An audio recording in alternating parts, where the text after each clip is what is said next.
Whatculture.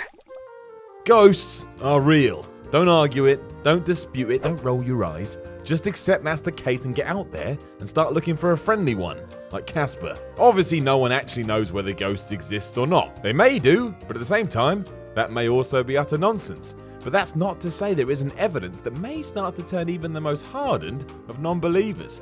People have experienced some pretty weird stuff where apparitions are concerned. There's every chance that maybe, just maybe, there's something to all this. I'm Simon from Whatculture, and this is the 10 most compelling pieces of evidence that prove ghosts are real.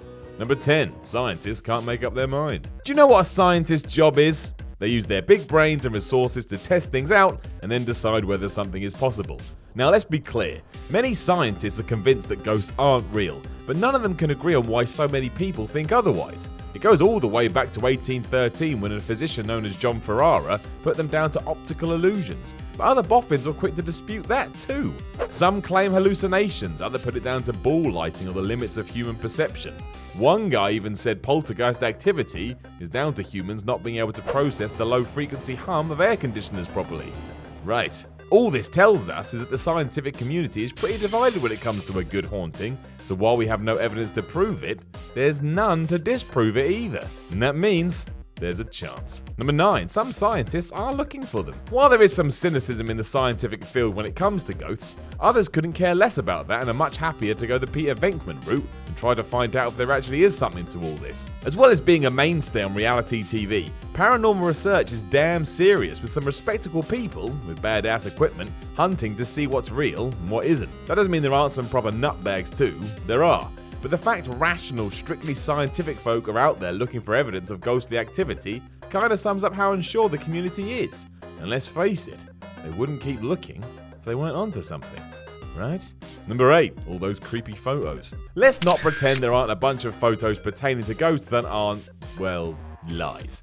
Photoshop has made that even worse than ever, to the point even kids can do it if they want, so that's a problem. However, when we move into certain eras where a lot of creepy photos do exist, that situation changes. There simply wasn't the tools to muck around with the picture, and a lot of these from back in the day seem to show ghoulish visitors that are beyond explanation. Take the Brown Lady, which was taken at Raynham Hall in 1936.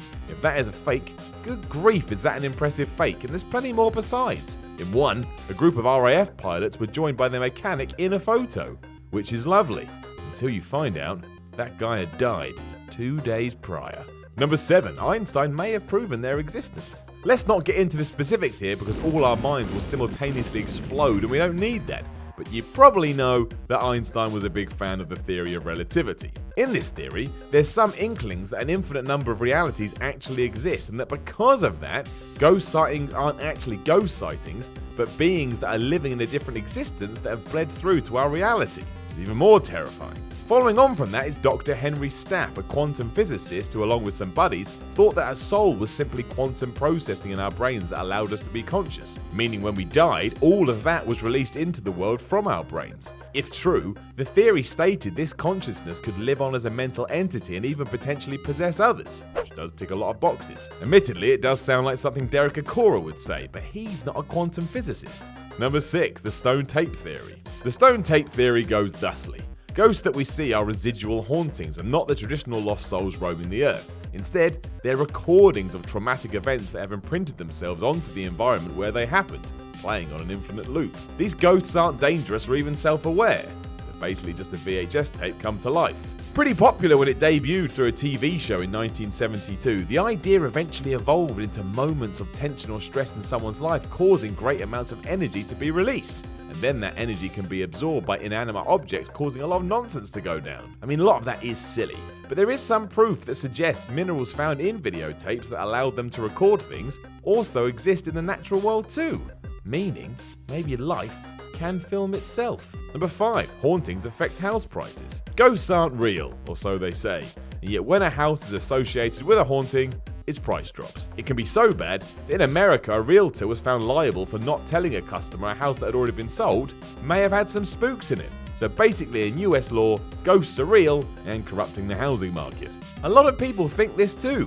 In 2005, a survey showed that 1 in 3 people think their home is haunted, and this can actually entice people into spending more on a property as well. Take Nicolas Cage. He splashed out the cash to buy a mansion in New Orleans that was apparently haunted, and that's not the only time such things have happened. Number 4, the testimony of Dr. Peter Fenwick. Dr. Peter Fenwick was a neuropsychiatrist. It's why when he talks about near-death experiences in the afterlife, you can buy in a little bit more than when, say, your nan tells you she had a chat with Elvis. His main argument was that the brain and the mind are 2 separate things, and then when you die, they each go their own way. So very much reverting back to the whole energy release we were chatting about earlier. Fenwick was also intrigued that when his patients talked about near-death experiences, they were always extremely similar, no matter what their background or self-belief system was. This led to him studying cardiac arrest, given that although the heart has stopped, and therefore the brain, individuals can still have these experiences, which suggests that consciousness and having a brain do exist independently of each other, which again means when you see a ghost, it's not a ghost and is in fact someone's consciousness, just doesn't have a home. Number 3, their prevalence in popular culture. For as long as anyone can remember, ghosts have had their place in stories to try and scare people. Even during periods where horses ruled the earth, there were still spooky tales of things that go bump in the night. A huge reason for this is because it taps into some primal fear we all have of such things. The fear of the unknown, the fear of what happens when we croak, and of course, the hell of ghosts. So why tell these stories if there wasn't something to them? Is it because we're drawn to something we're actually not too sure about? That, ghosts are real? If not, whoever invented them should be loaded by now. That is some serious longevity. Number 2, the sheer number of ghost sightings. Made up stories are one thing, but you've also been hearing about people actually seeing ghosts for hundreds of years. There's been so many first-hand sightings and experiences of ghostly interactions, you can't just ignore it or suggest they're all lies. And sure, there's loads of explanations as to what these could be, but again, no one knows. And not everyone that has seen a ghost is nuts. Perfectly reasonable people have told many of the same tales, and this will probably continue until the sun blows up, or until someone can recreate this in a lab. But that's never gonna happen, because if it could, it would have already. It ultimately comes down to you and your own thoughts, and many people are going to be convinced that what they saw is real.